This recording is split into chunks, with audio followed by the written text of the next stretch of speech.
तांत्रिक का आतंक, तंत्रक का आतंक, एक डरावनी कहानी। ये कहानी है एक छोटे से गांव की, जिसका नाम था शिवपुर। ये गांव शांत और सामान्य था, लेकिन गांव के बाहर जंगल में एक खतरनाक तांत्रिक का आतंक फैला हुआ था। लोग कहते थे कि वह तांत्रिक काली शक्तियों का उपासक था और अपनी शक्तियों के लिए मासूम लोगों की बलि चढ़ाता था। गांव के लोग इतने डरे हुए थे कि शाम ढलते ही अपने घरों के दरवाजे बंद कर लेते थे। कोई भी रात के समय बाहर नहीं निकलता था, क्योंकि अंधेरे में तांत्रिक का आतंक छाया रहता था। पहला भाग, तांत्रिक का आगमन। शिवपुर गांव के बाहरी इलाके में घना जंगल था, जहां लोग दिन में भी जाने से कतराते थे।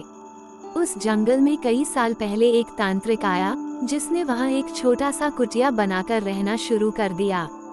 पहले तो गांव वालों ने उसे नजरअंदाज किया, लेकिन धीरे धीरे गांव में अजीब घटनाएं होने लगी। रात के समय लोगों को जंगल से डरावनी आवाजें सुनाई देने लगी और कई गांव वाले गायब होने लगे। उन लोगों का कभी कोई पता नहीं चला। गांव के बुजुर्गों का मानना था कि तांत्रिक अपनी काली विद्या के लिए लोगों की बलि चढ़ा रहा था।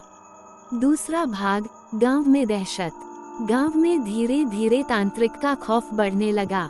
कोई भी व्यक्ति तांत्रिक का सामना करने की हिम्मत नहीं कर पा रहा था। गांव का सरपंच रामलाल ने कई बार कोशिश की कि तांत्रिक को गांव से बाहर किया जाए, लेकिन हर बार कुछ न कुछ डरावना घटित हो जाता। एक रात गांव का एक युवक मोहन अचानक गायब हो गया। उसकी मां ने बताया कि उसने मोहन को आखिरी बार तांत्रिक के कुटिया की ओर जाते हुए देखा था। ये सुनते ही गांव में और भी ज्यादा दहशत फैल गई। गांव वाले अपने बच्चों को बाहर जाने से रोकने लगे और शाम होते ही गांव वीरान हो जाता था। तीसरा भाग, तांत्रिक का सच। कुछ दिनों बाद गांव के एक बहादुर व्यक्ति अर्जुन ने तांत्रिक के आतंक को खत्म करने का संकल्प लिया।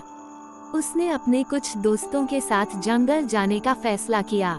अर्जुन और उसके दोस्त तांत्रिक की कुटिया में पहुंचे, लेकिन वहां का नजारा बेहद डरावना था। चारों ओर हड्डियां और खोपड़ियां फैली हुई थीं। तभी तांत्रिक वहां आ गया। उसके चेहरे पर एक खतरनाक मुस्कान थी और उसकी आंखों में खून का प्यासा भाव था। तांत्रिक ने अर्जुन और उसके दोस्तों को अपने जादू से बांध लिया और कहा कि अब उनका भी बलिदान होगा। चौथा भाग, तांत्रिक की हार। लेकिन अर्जुन हार मानने वालों में से नहीं था।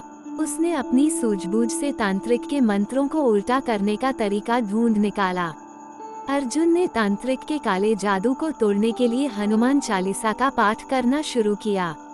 जैसे जैसे अर्जुन ने पाठ किया, तांत्रिक की शक्तियां कम होने लगीं।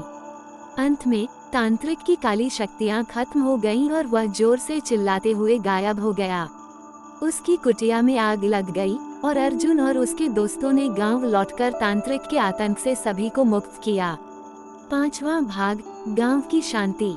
तांत्रिक के मरने के बाद गांव में शांति लौट आई। लोग अब रात के समय भी बाहर जाने लगे और गांव में खुशहाली फैल गई। अर्जुन को गांव का हीरो माना गया और उसकी बहादुरी की कहानियां सालों तक सुनाई जाती रहीं। लेकिन आज भी शिवपुर के कुछ लोग कहते हैं कि तांत्रिक की आत्मा अब भी उस जंगल में भटकती है और हर साल अमावस्या की रात वहां से अजीब आवाजें आती हैं। गांव के लोग उस रात जंगल की ओर जाने से बचते हैं, क्योंकि तांत्रिक का आतंक भले ही खत्म हो गया हो, उसकी आत्मा अब भी शांति नहीं पाई है। योजक चिन्ह, योजक चिन्ह, योजक चिन्ह। ये थी तांत्रिक का आतंक की कहानी, जो गांव वालों के दिलों में डर और साहस दोनों को जगाती है।